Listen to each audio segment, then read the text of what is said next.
Hello everyone, you're all very welcome. Just give us another little minute before we get started, just to make sure everybody can get online, okay?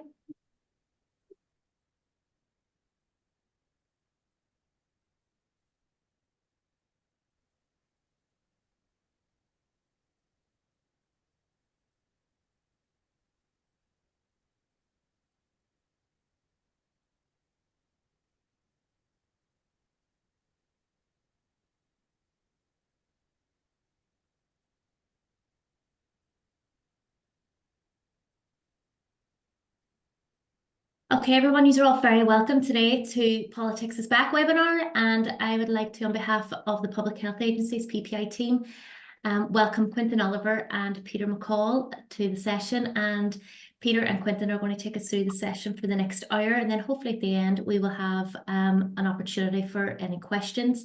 But please feel free to use the chat function throughout, and I can pick out some questions as they take place. Is that okay to hand you over to you, Quentin? Yes, indeed, Brona, thank you very much. It's good to be here, and it's such a change from a year ago when we were in that long stasis period with no assembly. Remember, we'd the ministers for 6 months after the assembly had been suspended the previous year, but they couldn't do anything new. And then they were out of office from late 22. And so we did the whole of 23 without our politicians, and then to a lot of people's surprise, back they came a month ago. And that has made, I think, an extraordinary difference for all of us working in public policy, whether we're in health, education, infrastructure, whatever. And we're all now coming to terms with it. And probably regretting some of the things we didn't do during the downtime in terms of our preparation. So that's a good reminder to think ahead, plan ahead, and make sure that we're up to speed on all the things we want to be. So what we're going to do this afternoon is highlight some of the big issues that we find in the Consultation Institute. So what are the challenges? What are the big issues that are back on the agenda? And what do we predict are going to happen? And then we'll look at some of the methodologies for engagement, because we've had 2 years effectively without it, or certainly reduced. So how do we manage that? And finally, some of our top tips for engaging with the political world. And we'll concentrate on politicians, but of course the political world is not quite so simple as us and them, because there are public bodies like many of those that we work for. There are civil servants, there are quangos, there are boards. So it covers a lot of the ground. Firstly, I'd like to ask my colleagues, Peter McCall and Cathy Graham, to introduce themselves. They're going to be working with us over the next 4 weeks, and we'll be swapping and changing in terms of the different topics that we're covering. Peter, do you want to introduce yourself again? Yep, sure. My name's Peter McCall. As you can maybe hear, there's a hint of Belfast on my accent. I grew up in Finicky, of all places. But I've lived most of my adult life in Scotland, and I'll be giving you some information from the Scottish context and what it's like to have politicians in office for some time, maybe too long, and working on some of the key topics that I deal with, like co-production. Great, thank you very much. And Cathy?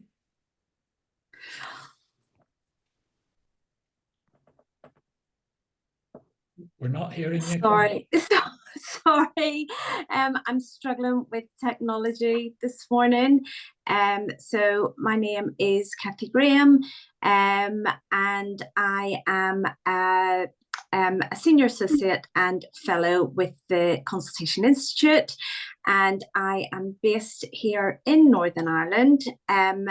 Very excited that politics is back, because I'm hoping that there's going to be greater opportunity for a lot of consultation and engagement. And I've got some really exciting experience, mostly based in England and Wales in recent years, that I'm really keen to share with our decision makers. So thanks, Quentin. Great, thank you, Kathy and Peter. And although I'm doing most of today's work, they'll chip in as and when from their different experiences. And I think it's great that we'll be looking at the different jurisdictions today and in the other sessions. What's happening elsewhere? What can we learn from? What works? What doesn't work? And how are the differences catered for in our own jurisdiction? So let me do the basic changes in the last month.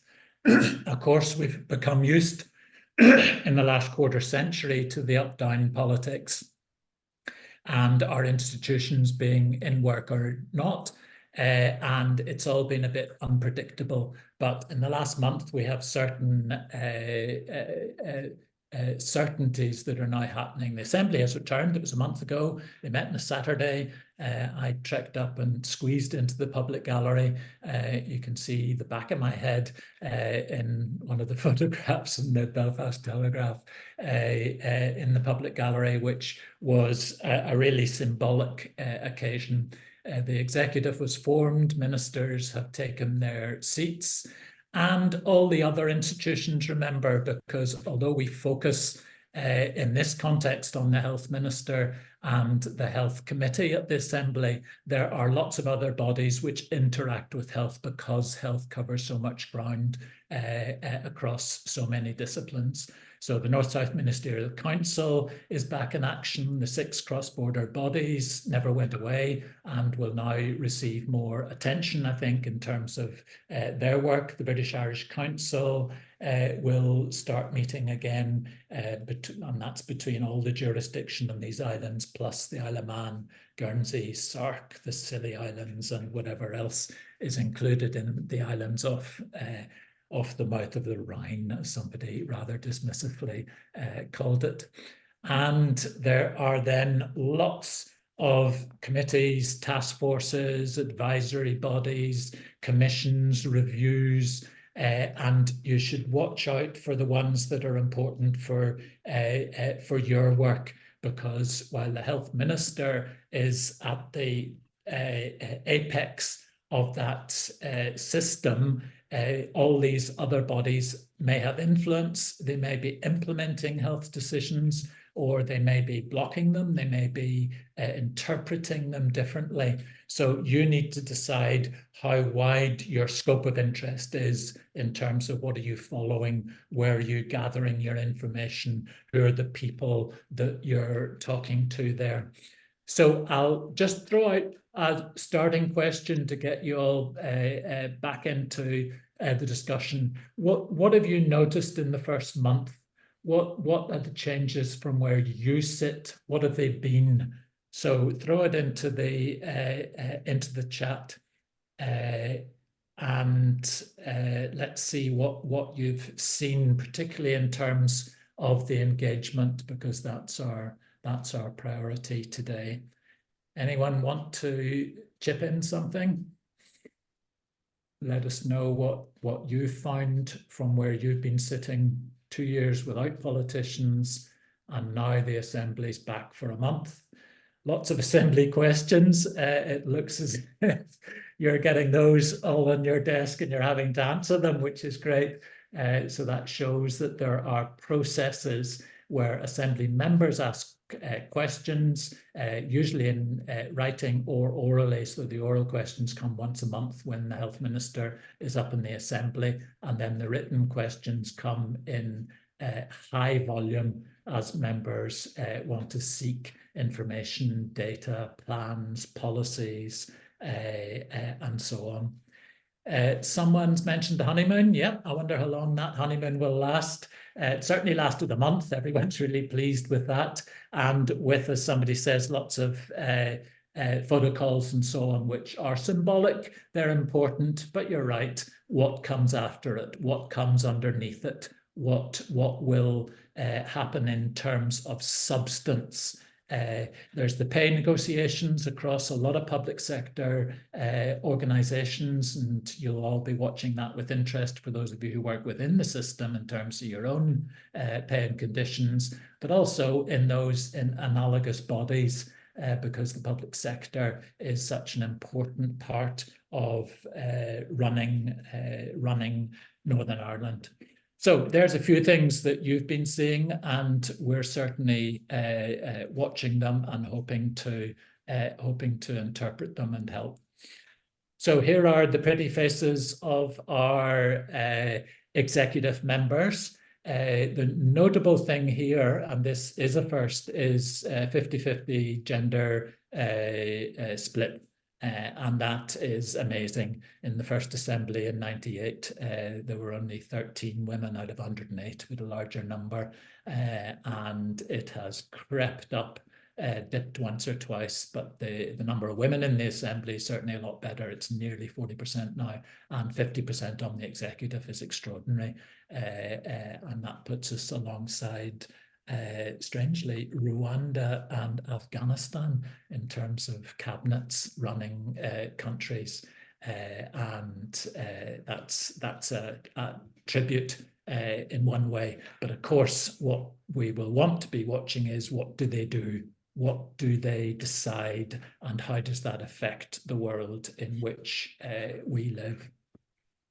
Now, a couple of observations, and again, happy to take comments on these or any omissions. Time is short in every sense. They've got an awful lot to do because of things banking up for 2 years. So there's a huge inbox for the politicians. There's also a lot to do in terms of their jobs, and their jobs are decided by us, the voters, and therefore their eyes are always on the next election, because that's when they get appraised. We might get appraised by a boss in a comfortable meeting where we discuss what went wrong and why it wasn't our fault. But politicians get appraised by 78,000 voters, and therefore they have an eye on how that's going to go for them, when that's going to happen. This year we'll have Westminster election, and late or early next year we'll have Dáil elections, and therefore there are issues for them, because that's their world, and we need to take account of it, because that affects timing. Finances are desperately tight. We know that in general, in terms of the pay negotiations, in terms of the extra money that the DUP negotiated from the Westminster government, but all the flaws and weaknesses and details in that are now being exposed as those are turned into budgets for departments, and as all the ambitions of the politicians are now put through a winnow in order, well, what ambitions can we follow? What can't we? Where can we get extra money? I heard this morning Birmingham City Council's in real trouble, and it's probably the same size as us in some respects, and they're looking at a 21% rates increase that they're voting on. So we've got a 4% rates increase, but that means that it limits the money. So that debate about charges is there. And already in the first month, we have seen lots of appeals and waving the flag of despair. In the first day, it was the Children's Hospice, remember, who went public on their pressures. Now, there's a whole seminar in that. Was that a good thing to do from their perspective? Was it first in and therefore first to get a result? And they did, and the health minister undertook a quick review, gave them some money back, and now what? ... I don't know the answer to that. Does that restore all their money? Does it put more pressure on their fundraising? Does it put pressure on the interaction between the Children's Hospice and the parent body? the Northern Ireland Hospice? What does it mean for future resources from the next financial year, next month in April, the year after that? So there are lots of things behind these headlines. This week, then, it was Nexus, who hadn't been given their annual contract, but that seems to have been restored. So do we see a pattern in that? Is Robin Swan willing to respond to particular cases that hit his desk in the first few days that are big popular media cases? Is that good politics to respond as he did to both of those? Partially, not fully, partially. Or is it bad politics? Does that mean everyone will now say, but you helped the hospice when they were in trouble, you helped Nexus when they were in trouble, let's see what you can do for us as well. That's not fair, Minister. So there's always a debate in the political world. Is that the way to respond in order to show that you're listening and you're reactive? Or is it going to open the floodgates? We've heard a lot about childcare in the first month as a policy from the First and Deputy Firsts, have both put that in as something important, and other executive ministers. Does that mean we're going to get something new? Will they find money for that? Will that help the workforce? Will it help people get to work because they've got more affordable childcare? Will it bring people back into the labour market? Those who've decided, well, I really can't afford to spend all my wages in childcare, therefore I'll take a break for a year or two or do something different.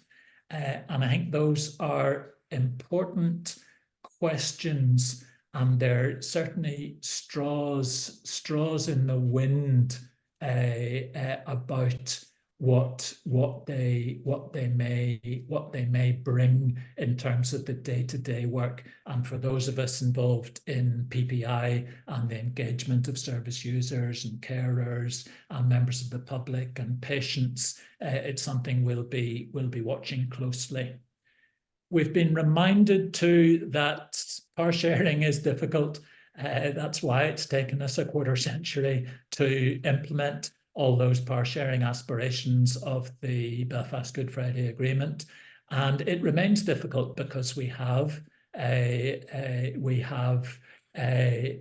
post-conflict issues, we have security and policing issues, we have aspirations to a United Ireland or a United Kingdom, and sharing power within that creates pressures. Yesterday, we saw the first Opposition Day agenda, and the SDLP pursued that point that Matthew O'Toole had made on the very first reassembly on the 5th of February, that Saturday.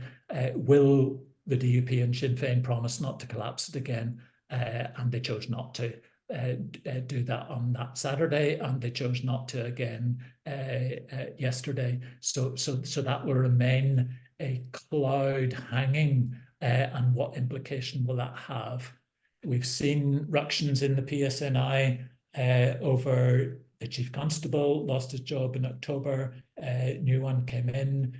We've seen it in terms of casement, a classic, wonderful, Peter, you'll have been following it, but it's worse than the Edinburgh trams, and it's worse than building the new Parliament at Holyrood. It is longer and more detailed and more messy, and there's a hint of the two communities underneath it.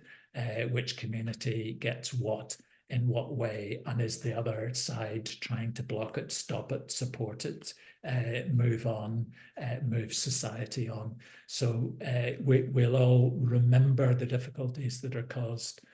And relations remain pretty strained because we've had the good photo optics and the good pictures and photo calls and so on in the last month.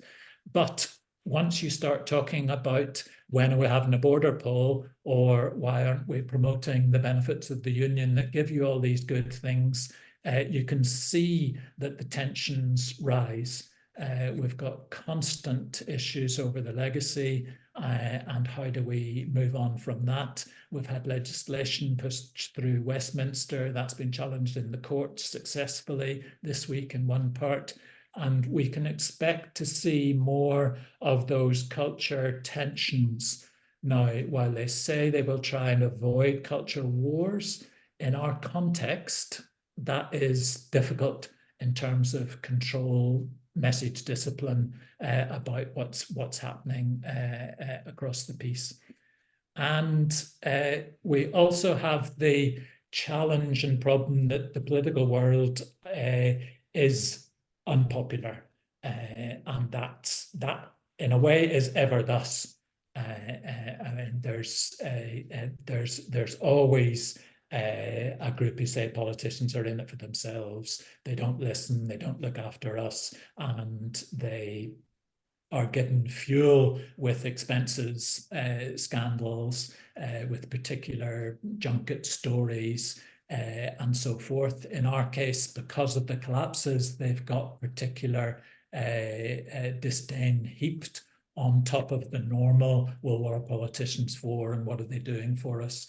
And therefore, we're at probably a lowish point in terms of people's willingness to engage and their skepticism. But that can change quite quickly. I've noticed in the last 25 years that can change quite quickly when you can create momentum, when you can create a buzz around something, you can then build some support and activity fairly quickly if you know what you're about, and if you can get the right traction. And that's an important point, is about how to develop traction in your engagement. Now, the Health Committee is the statutory body within the Assembly of those who will hold the Health Minister to account. So the deal is that the chair of the committee has to be a different party from the minister. So the minister is Robin Swan, UUP, and the chair of the committee is Liz Gibbons of Sinn Féin.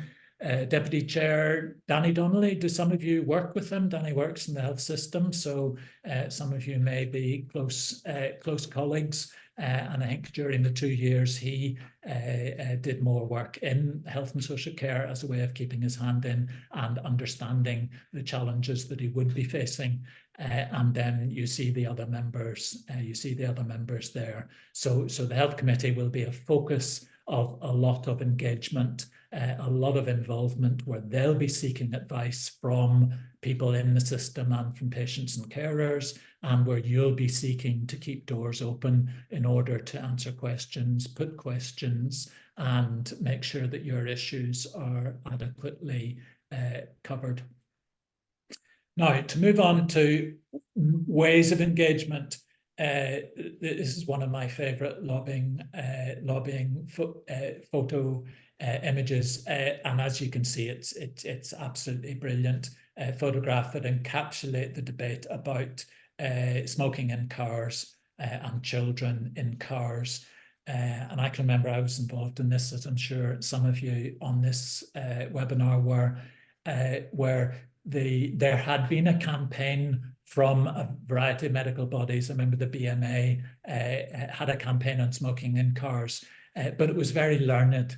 It was position papers, it was tables, it was appendices, it was footnotes, it was sources, it was evidence, it was scientific, all the right things, and you need those things, but it wasn't having much traction, and it wasn't a popular public issue.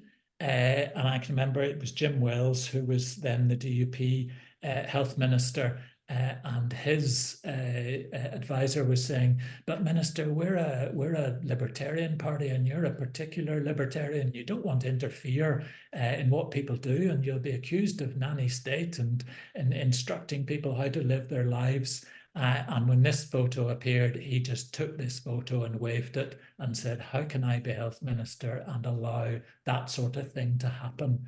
So it answers one of the questions about how do you get your message across. And one of the ways is visually, and it's choosing your visuals. And I just love that picture, and the dirty hand as well just adds that yuck feel to it. So here's the first checklist. We find this really useful as a quick way of analysing a problem. And the first question is simple but hard. What is your problem? And helping to define that is really important, because if you don't define it, you could go up the wrong tree, you could go down the wrong track. I mean, just think of something like Loch Ness. Loch Ness is a great example. What is the problem? Is it ownership? Is it that Lord Marquis, Baron, whatever it is, Shaftesbury, who owns the floor? Is that the problem? And should the state, should Andrew Muir in agriculture and the environment buy the base of the loch? Will that solve it? Well, it might be part of it. Is it about the farmers putting their chicken shit into rivers near the loch? And not into that big incinerator that was planned 10 years ago in Crumlin, Rose Energy it was called, trying to make chicken shit sound nice. They called it Rose Energy. Is that the problem? Is it the water service and they hadn't upgraded the pipes and the cleaning mechanisms? Is it the river management of what flows into Loch Ness and what flows out? Is it the chemistry that has changed? Is it the freshwater mussels and what they allow to grow? So for those who are working in Loch Ness, what I'm hoping they have done, and it's not my issue, I don't know, is to define that in a way that's either very comprehensive, and then if they do it that way, then they risk overwhelming everyone. If there are 50 demands, right down to this bit of fishing kit or this technique that's used at the bridges or whatever, or are they focusing on one or two of them? So what is the problem?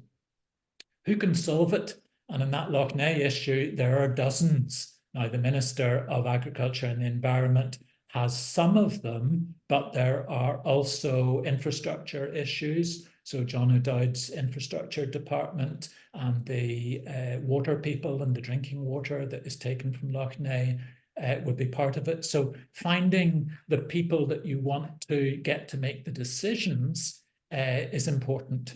Who's with you?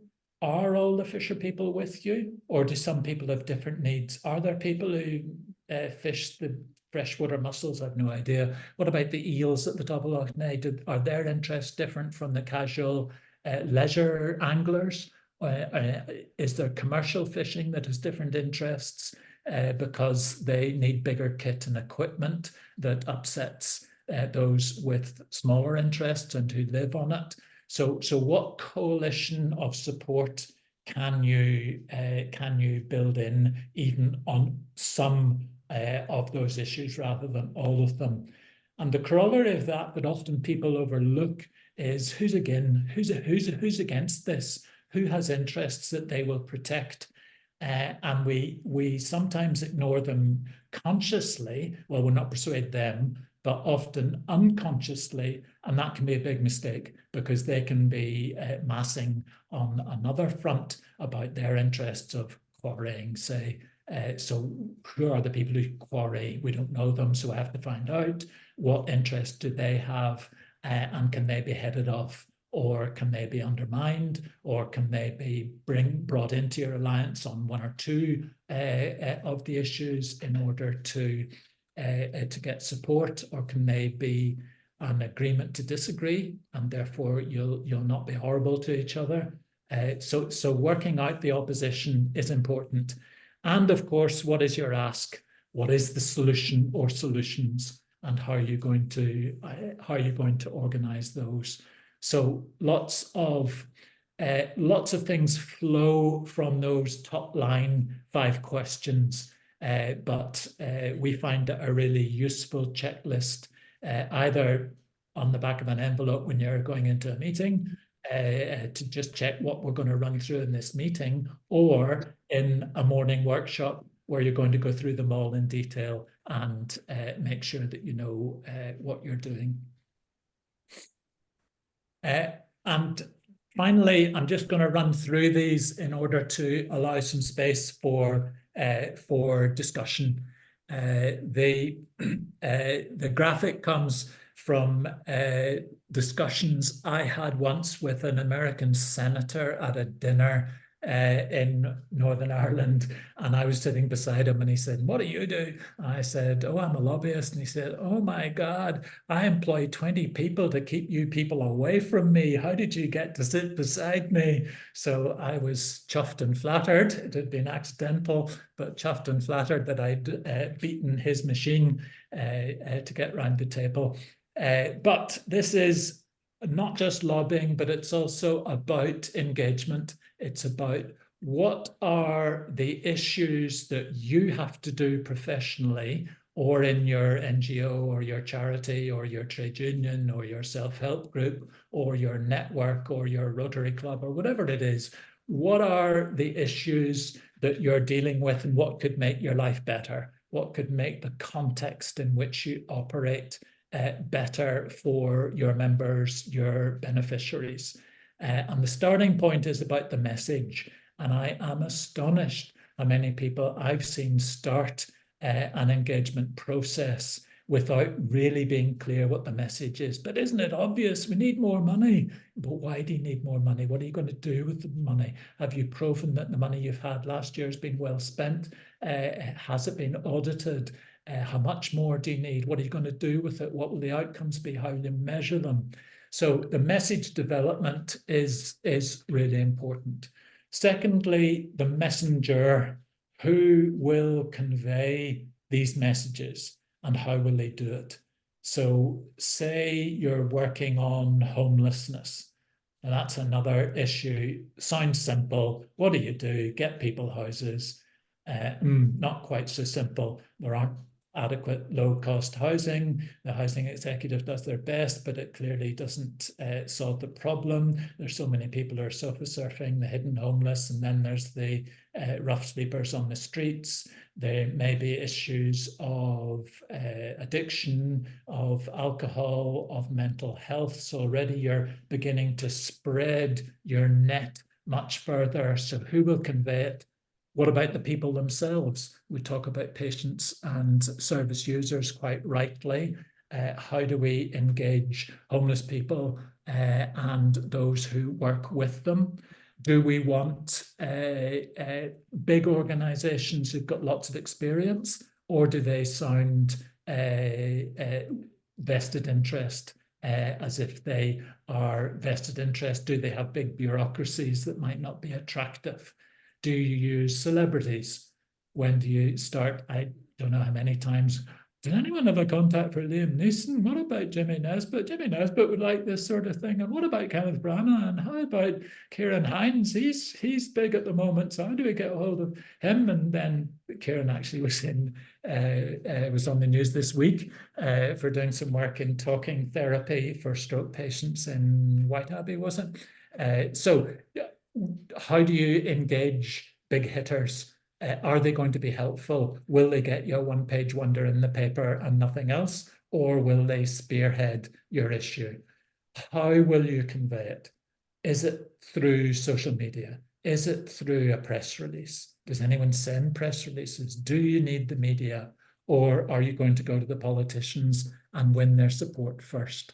So the methodologies of engagement are really important. To whom are you giving those messages? And again, that goes back to who can solve your problem. It might be the agriculture minister. It might not be. It might be an official in that department. It might be an agency. It might be the Forest Service of the agriculture department. It might be the environmental agency. It might be a big NGO who has the right subcontracted to handle this, who might manage it on behalf of the state. So finding the stakeholders, and that's where our stakeholder management and stakeholder mapping processes can be very helpful in lobbying as well as in engagement and consultation. Timing, when are you going to do it? The political world has a different cycle than the management world, and therefore understanding those two cycles and getting it right is important, because if you get the timing wrong, for example, the Alliance Party had its conference on Saturday there. So were you putting your issues before it so that they could be discussed? Or are you going to talk to them after it because you've got a list of the motions that were passed, the debates that were had, and you can say, oh, we can help you with that.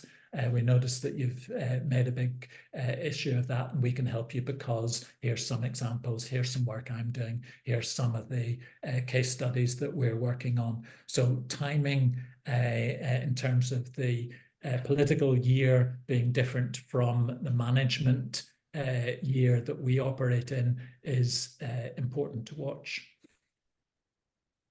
6 to 10, time is short, time is always short. Time is always constrained, and that's true for us.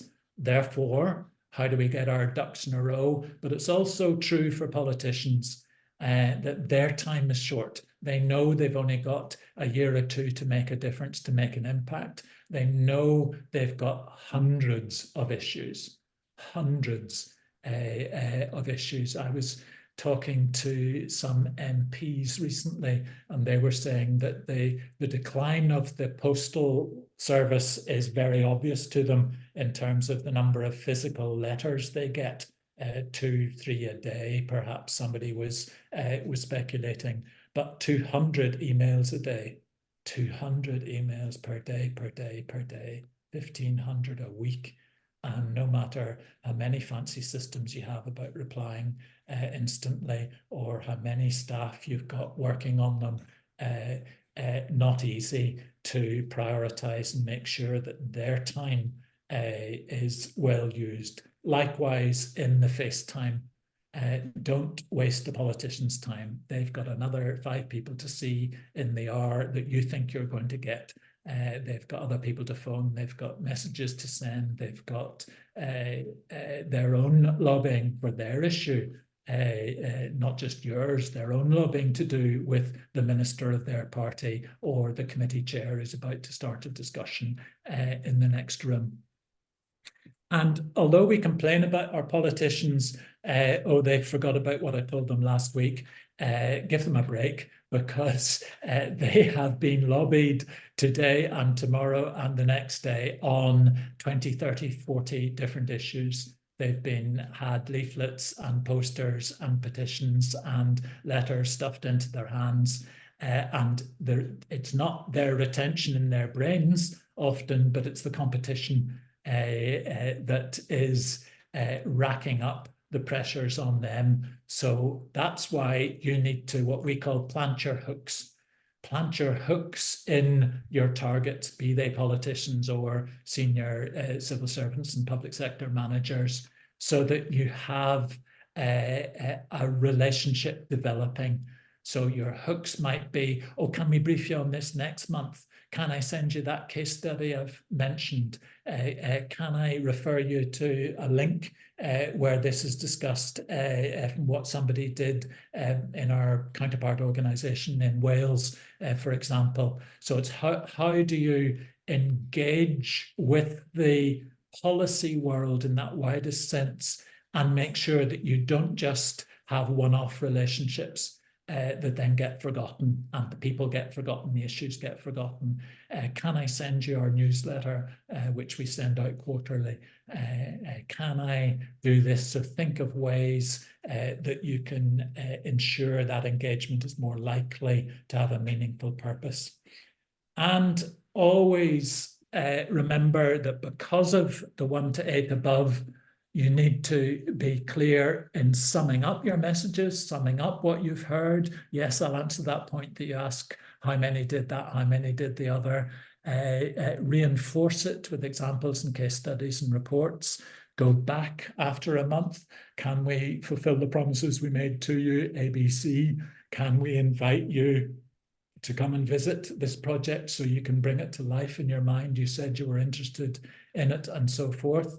And then hopefully you've been so successful that you can celebrate your success, note it, do your thank yous, make sure that people understand what they've done for you and what your next priorities are, so that you can ensure that you're going to continue to make progress with them on these issues and on other ones. Great. That's me with your few pointers here. I hope that's useful and interesting. Peter, do you have any observations from your experience here? Yeah, I mean, I think the really big thing, I worked with a lot of groups on this, is to define where it is you think action should be taken. Far too often you get people who can describe a problem but can't point to where the cause of the problem is. And it might be that there are several points at which you could solve a problem, but having some kind of idea of what you're asking the politician to do once you go into the room with them is really important. Far too often people will go in and describe a problem, and that's okay, but the politician is unlikely to be able to say, well, I think that the solution is this then, because they don't have that information. So having really dissected the issue and identified the pressure points that you want to, it might be that there's too much regulation, not enough regulation, that the regulation's being done wrongly, that there are they've got the wrong definition. I mean, at one point, I had a group of people who were acupuncturists and were about to be regulated in a way that they didn't particularly find useful. And they gave me a long description of what acupuncture was.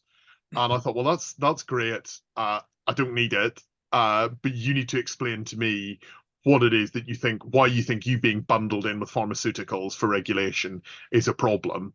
And when they went away and were able to work on that, they could come back with something that was really discreet, saying, look, this is a method of treatment. It's not a medicine, and therefore it shouldn't be regulated like a medicine. So it's really, really important that you get that definition of the issue, and that you spend your time wisely, because politicians will listen to you talk all day, but you need to make a specific ask of them, and I think that's the really important thing. Great, thanks, Peter. Kathy, I'll come to you in a moment, because I want to go to George, if I may, because I'm really interested, George, in one of your first points, George Bell.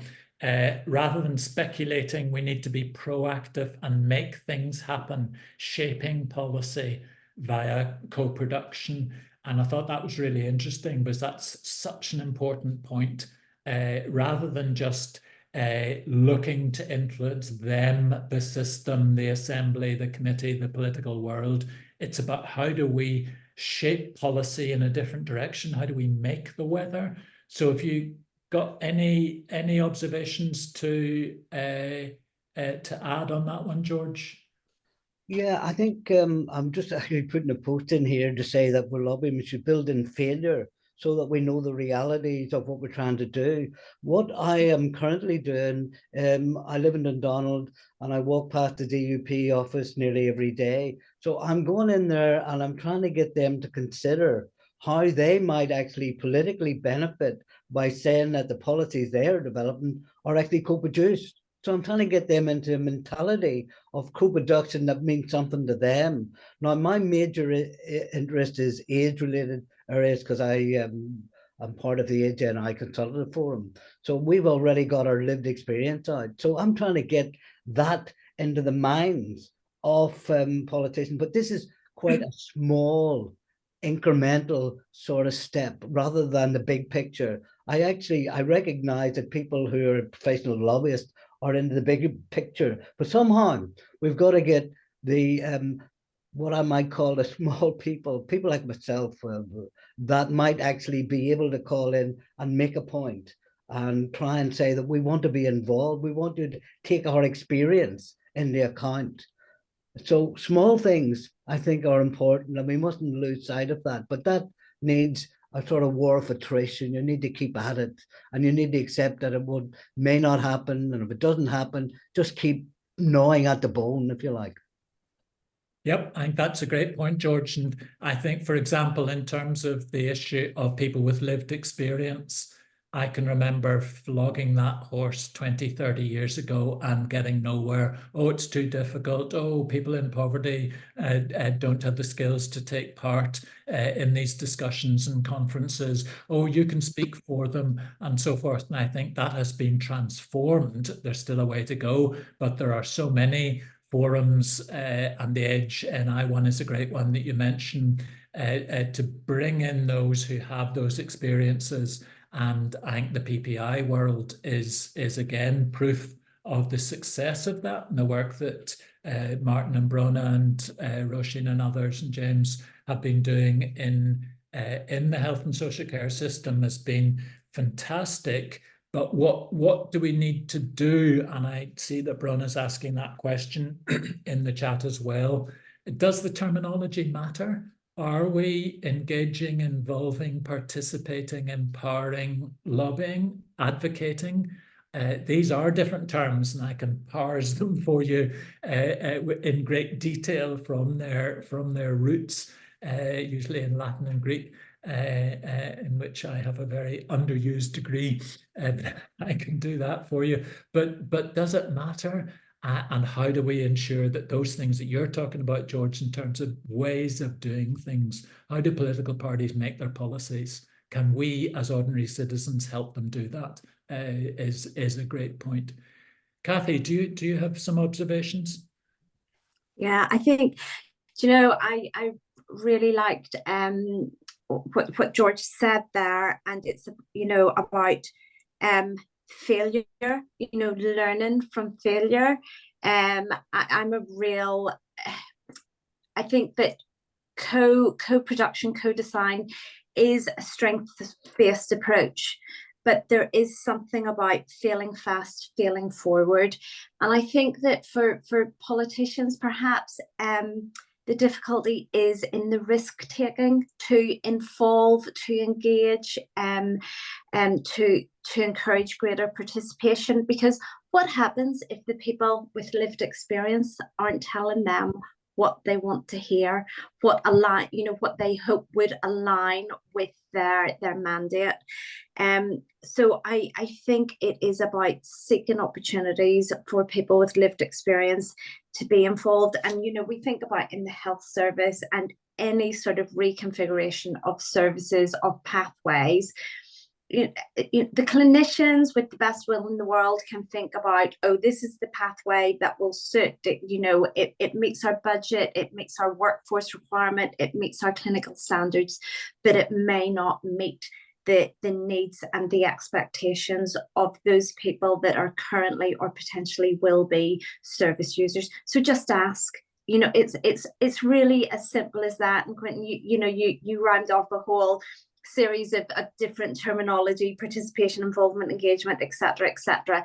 And even within that terminology, what do we all understand about it? But actually, if people are asked, and not only asked about the issue, but asked about how they want to be involved, how they can be involved, what will work for them, I think that's a key step along the way. And just reflecting on, what did we do before? What worked about it? What didn't work about it? And what can we learn from that? Is that they're all really important. Great. Brona, you've made a point in the chat about the difference between lobbying on an issue and active and ongoing involvement. And that's a great one, because I can remember in one of my first jobs, it was in a local council in Scotland, we weren't allowed to lobby. So we said, oh, that's a bit mean, but I could understand it. It's a politically run authority with elected politicians who decided the policies, not junior staff members. So I can remember creating a form of words and asking, can we provide evidence for reform? And the answer came back, yes, you can provide evidence for reform. So in that case, was that just a sleight of hand? And did it matter? Because what we were doing was reporting on what we were finding in our part of the service provision that was going on. So, Brona, were you asking that question because you're frustrated by the different words that are used, or to try and find what you can do and where you're going to get told off if you try to do it? Well, Quentin, I believe it was Martin Quinn was asking the questions coming under my name, but it's a really interesting one because we live by the ask for apologies afterwards. No, just go on and do the job and then seek for forgiveness after. And often I suppose that's the way of this world of involvement. It's about getting out there and doing the job, and seeking forgiveness if needed afterwards. And that's why you'll be especially interested, I know, in the final session we're doing on leadership in involvement and engagement, and whether we push the envelope, and how do good leaders, good managers, good activists push the envelope in the interests of their beneficiaries, in the interests of better outcomes. And that's something that all organizations in the public sector will have different positions on, and therefore you do need to understand what are you allowed to do, what can you do at the edges of that, and how can you go further if you want to without breaching your terms and conditions in your contract. And sometimes people push it through other organizations, and they work with people like George there, and say, look, here's some issues. When you're walking past that political office tomorrow, can you lob in this question? But I'm not advising breaking the rules all the time, as Martin will now remind me. I was just about to say to you, Quentin, obviously there's a fine line, but we have to walk. So I know Bruna has said that sort of seek forgiveness. I think it's getting harder to do for employed staff. So whilst we are here to advocate for and to champion the concepts and practices of involvement, I think there's more freedom afforded to our service user care and third sector partners to be able to push that envelope. But I mean, I suppose it is a partnership. So part of our role can be to help guide you, not in terms of telling you where you might, how you might do it, but basically suggest to people, that what their rights are and what the options are for them. So we can, it reminds me of and I'm going to show my age now, the cartoon, it was the Invincibles. The Incredibles, where the guy who was the retired superhero was able to show the lady how to make the insurance claim, but he couldn't make it for her, and then he got into trouble. So what I'm saying is I think people who have an involvement role, be that in PPI or the sort of connected area of patient-client experience, we can navigate the system fairly well. We know where to go to. We know what options are open for folks, and we can give them that advice and guidance. But in terms of pushing that envelope, there's more flexibility for, I suppose, more room for a service user, care, third sector partner to do that. But I think that if we work together, we're more likely to make sure that those voices are heard. Yep, great point. Claire Marie makes another good point in the chat. If there is a mandatory requirement to engage in all decisions, which there is there a need for lobbying? Now, you can take that, Claire Marie, either as, that's fine, you get on with the engagement, you can do your advocacy within that because you're showing what's happening, or Martin, if I can wrongly attribute to him the big stick, will come and say, oh no, you're only to do engaging, you can't lobby a solution, you can't lobby an answer. So it's partly about terminology, it's partly about nuance, and it's partly about what are you in this for? Do you want to improve and change things, and how do you ensure that's done? And we've lots of methods of doing it and achieving it. And then Peter, you qualify that further in terms of a possible distinction between engagement and lobbying? Yeah, I mean, I think very often lobbying can be on something that we haven't thought about. So to take Quentin's example earlier of smoking in cars, yes, you might respond to a consultation on, I don't know, general public health to say, well, ban smoking in cars. But if you want to get the issue up the agenda so that you get that mandatory engagement, so that you get the politicians to move on it, that's where lobbying can be really helpful. One other thing I'd say is that good lobbying very often points to the social forces that are behind your position. So explaining who it is with you on this issue can be a really helpful way to shape the issue. Great. Okay, we're nearing completion of our time. So I'll ask for any other points that people have if they want to either speak directly or pop them in the chat. And while you're considering that, just the housekeeping here, you'll get these slides and an evaluation form, because we're keen to hear your feedback so we can add things in the further sessions. 3 more sessions, same time, same place, 12th, 19th, 26th. We're looking at guidance on engagement across the jurisdictions next week, and then co-production, which is one of those buzzwords. What is happening in co-production? Is it a fig leaf? Is it well done? When it is well done, what improvements are created, and what happens when it's poorly done, and where the questions come, well, who decided those people would do it, and how did they get into the room, and why wasn't I asked, and so on and so forth. So lots of interesting issues there. And then finally, Kathy's going to run the session on leadership in PPI and engagement, which we have flagged with a couple of the debates and discussions today. George, you've put your hand up, so you've got 30 seconds to make your final point, and then we'll wrap up. No, you'll need to click that button, George. You've lost half your 30 seconds. George, unmute. Oh dear, I can see you said, oh dear. I'm sure it was oh dear. Sorry, this has been a very useful session for me, because I'd always thought of lobbying as something beyond me, a professional thing. And I'm wondering if we should maybe reflect on maybe trying to train people to have a lobbying mindset. So you're not going to be a professional lobbyist, but you would think like a lobbyist when you're actually speaking to decision makers. So I wonder if that's something we could flag up. Maybe there already are sessions to get people to think like lobbyists, but I think that would be quite useful, particularly with a group that are involved with co-production and stuff, and trying to engage with people. So you would be taking a mindset, just like your points are quite useful. I'm just wondering, is there a bit more that we could add to train people to think like lobbyists? I'm not sure we're going to be in competition with you, but it just might be something worthwhile thinking about. Brilliant.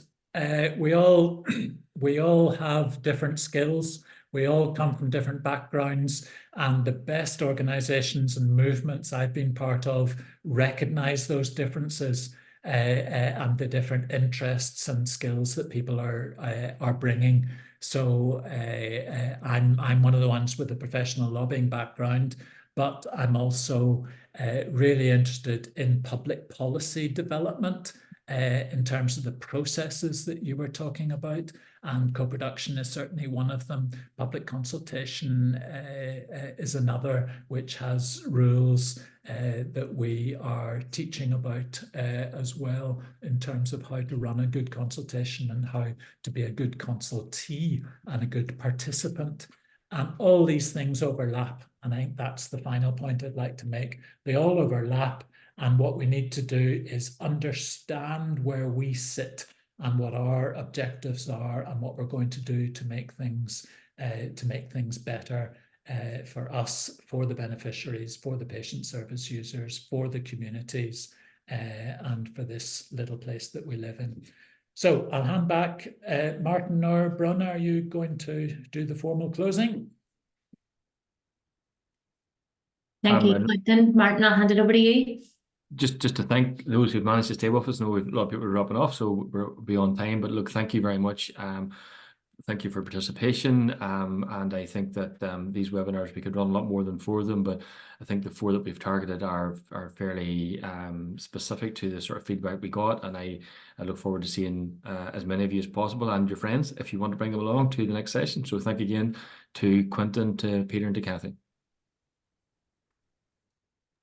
Great. Thanks, everyone.